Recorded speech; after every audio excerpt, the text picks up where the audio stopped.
Saludos, es martes 23 de diciembre de 2025 y hoy vamos a intentar descifrar el lenguaje secreto de los mercados financieros. Un desafío interesante. Sí, tenemos en nuestras manos la transcripción de una charla fascinante entre dos traders, Mateo y Santi. Ellos se dedican a desglosar lo que llaman la lógica institucional. Ajá. Y la misión de nuestro análisis de hoy es simple, pero bueno, bastante ambiciosa. Entender por qué el precio se mueve como lo hace. O sea, no como algo aleatorio. Exacto, sino como una serie de acciones deliberadas. Y para eso vamos a desempacar un concepto que es como la piedra angular de su conversación, el Fair Value Gap, o FVG. Así es. Y creo que es fundamental empezar diciendo que esto no se trata de encontrar una fórmula mágica para, digamos, predecir el futuro. No, para nada. Es algo mucho más interesante. Se trata de aprender a leer la historia que el gráfico nos está contando, casi.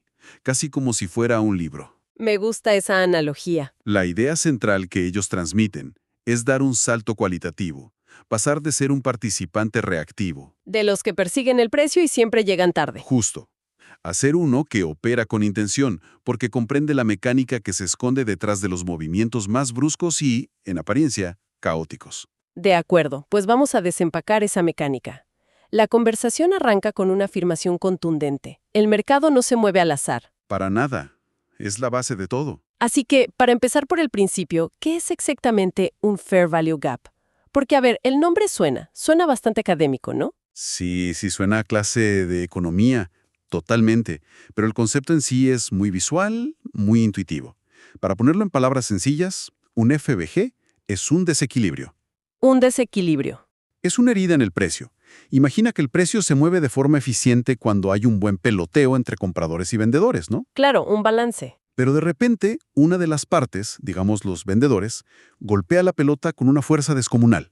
El precio cae tan rápido que los compradores no tienen tiempo ni de reaccionar. O sea, no hay contraparte. Exacto. Ese tramo donde el precio se desplomó sin apenas negociación, donde solo hubo una intención abrumadoramente vendedora, ese es el Fair Value Gap. Es una ineficiencia, un hueco. Entendido, un desequilibrio. Pero eso todavía suena un poco abstracto. ¿Cómo se ve eso en la vida real, en el gráfico?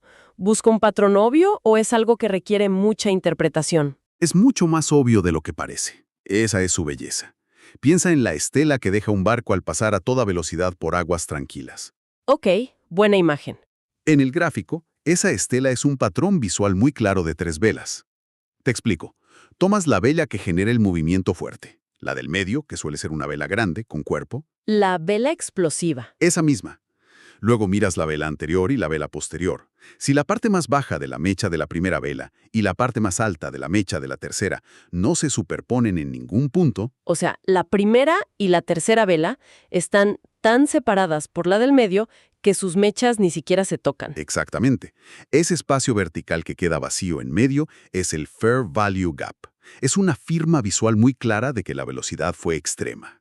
Ya veo. Y en la charla, Mateo y Santi añaden un matiz importante, una excepción que muchos principiantes pasan por alto. A ver. A veces, dentro de la vela que precede al gran movimiento, aparece una vela pequeñita, contenida, lo que se conoce como una inside bar. Ajá. En esos casos, la regla cambia un poco, y hay que observar una secuencia de 4 velas para identificar correctamente el hueco. Y no es un detalle menor, ¿eh?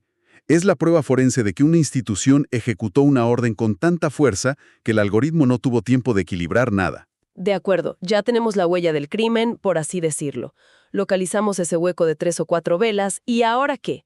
¿Por qué debería importarnos esa estela del barco? Aquí es donde la lógica se vuelve realmente poderosa.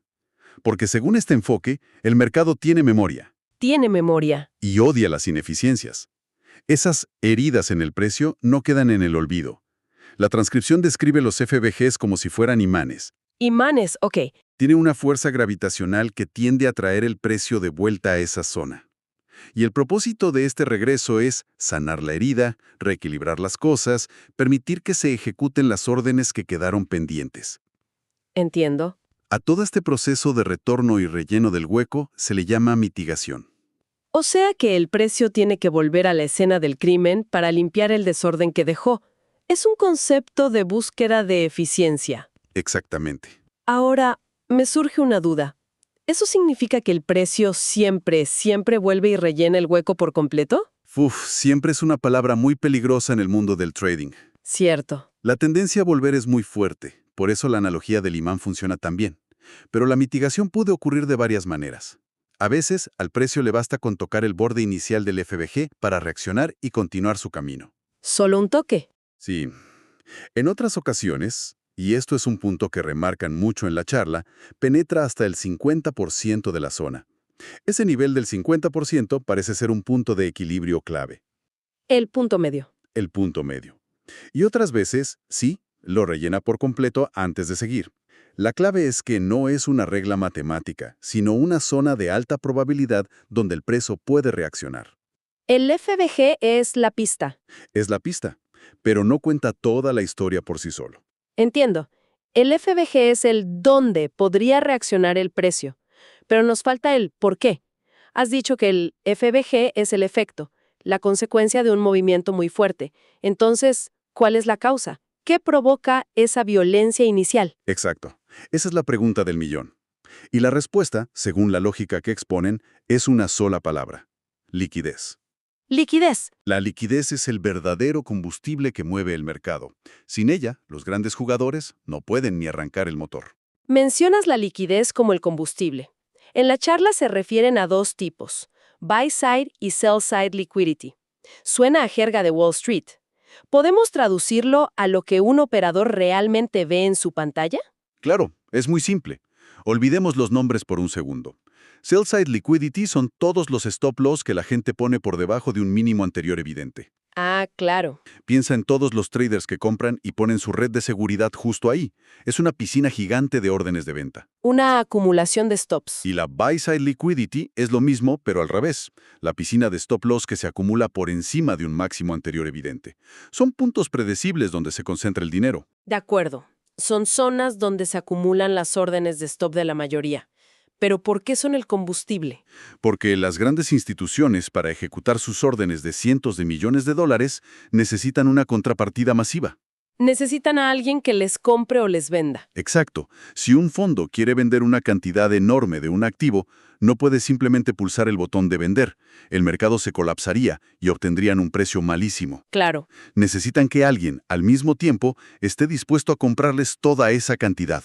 ¿Y dónde encuentran de golpe a miles de compradores? En esas piscinas de liquidez. Precisamente en esas zonas, por encima de los máximos, donde están acumulados los stops de la gente que está en corto. El precio sube un poco, activa todos esos stops, que son órdenes de compra, y la institución aprovecha esa avalancha de compras para venderles su posición gigante. Un momento, que esto es completamente contraintuitivo.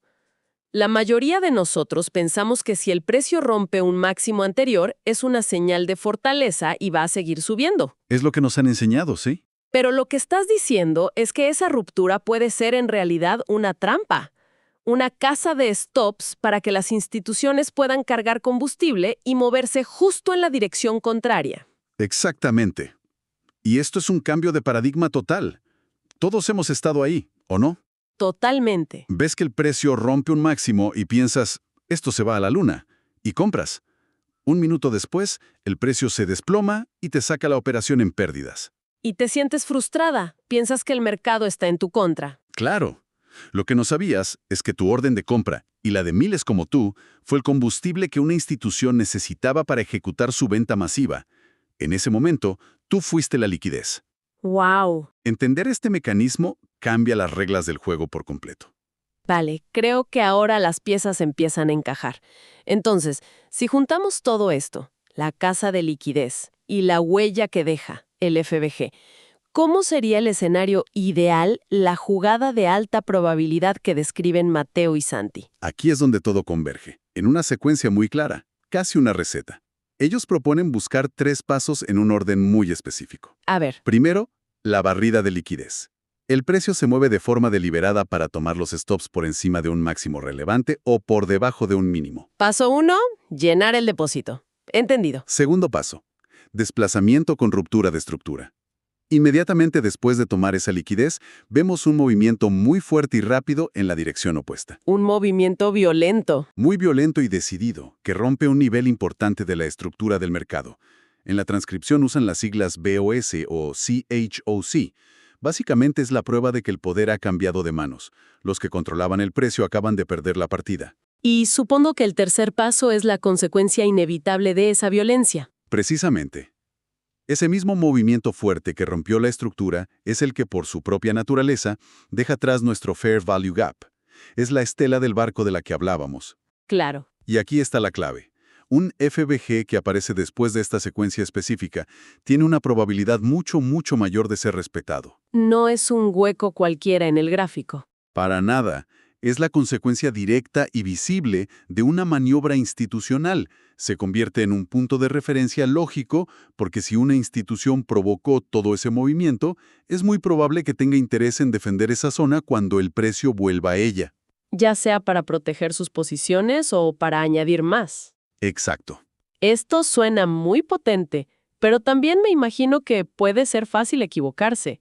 Si abro un gráfico ahora mismo, seguramente vea muchos huecos que parecen FBGs.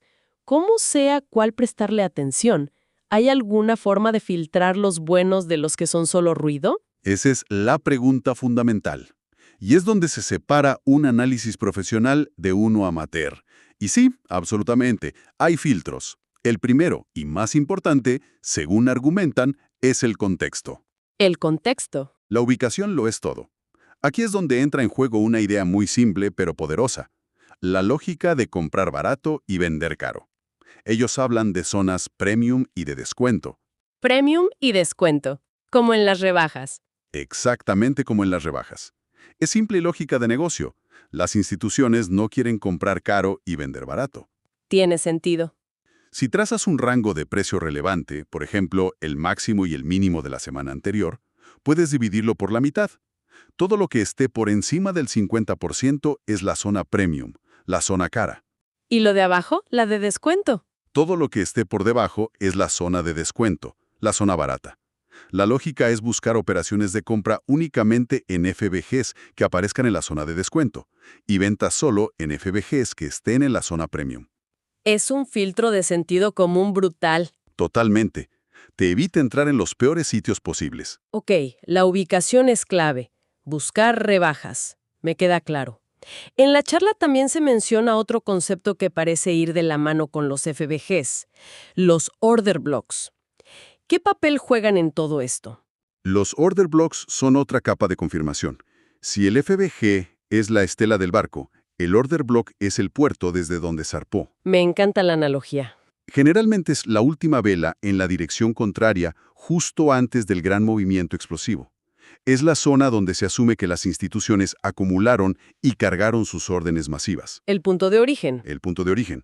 La idea es que cuando un FBG de alta probabilidad, ubicado en una zona premium o de descuento, coincide o está justo al lado de un order block claro, la zona se vuelve magnética. Una confluencia. Es como tener dos señales de tráfico muy potentes apuntando exactamente al mismo lugar.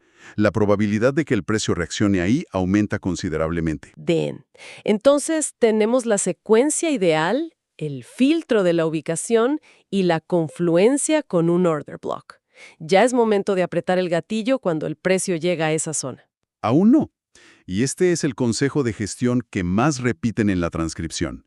La paciencia es una virtud. La paciencia. Aconsejan no entrar a ciegas solo porque el precio ha tocado la zona. La estrategia profesional es esperar una confirmación en temporalidades menores. Bajar de gráfico. Eso. Si identificas tu FBG de alta probabilidad en un gráfico de 1 hora, cuando el precio llega a esa zona, bajas a un gráfico de 5 minutos o incluso de 1 minuto. Y ahí buscas lo mismo, pero en pequeño. Buscas que se repita la misma historia. Una pequeña barrida de liquidez seguida de una ruptura de estructura a pequeña escala. Ver esa reacción te confirma que las instituciones están efectivamente defendiendo la zona. Te permite afinar muchísimo la entrada. Muchísimo. Y sobre todo, te salva de muchas trampas.